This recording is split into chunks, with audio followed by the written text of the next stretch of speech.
Alors, nous sommes le mercredi 11 juin et nous sommes à la sortie de la station Umeshima. C'est la station de métro qui donne sur le parc qui accueille les pavillons des 150 pays pour l'exposition universelle d'Osaka.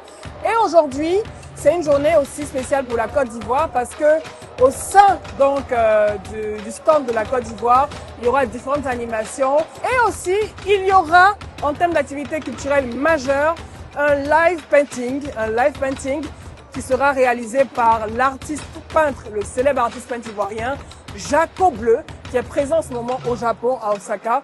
Il va faire une performance artistique en peignant devant tout le monde une œuvre qu'on va découvrir aujourd'hui.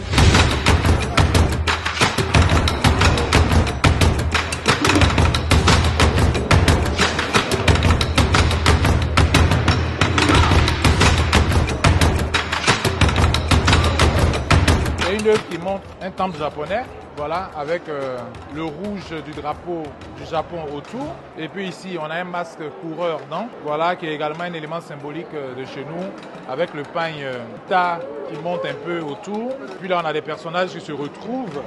Et puis là, on a l'éléphant, qui est un peu le symbole, voilà, ou l'emblème de la Côte d'Ivoire. Donc un éléphant qui est là, qui est devant le temple japonais. Voilà, donc en fait, c'est une sorte de brassage culturel qui est un peu représenté. Côte d'Ivoire. En fait, il fallait que je prononce. J'aime bien comment les Japonais prononcent le nom de la Côte d'Ivoire. Ils disent Côte d'Ivoire.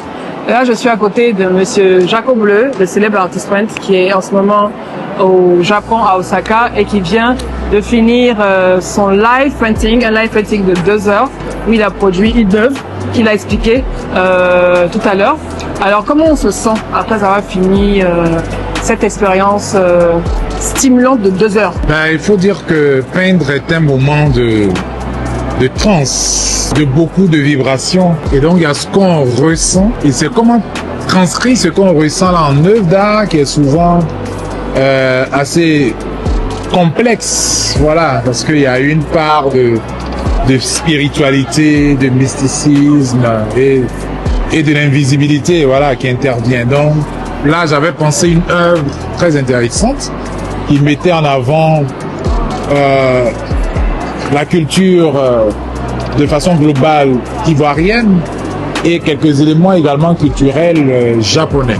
Voilà, donc c'est ce que j'ai essayé de faire parce que nous sommes au Japon et donc nous sommes dans une dynamique de brassage culturel, de brassage économique, de brassage voilà, touristique et tout. Donc il fallait créer une œuvre dans ce sens.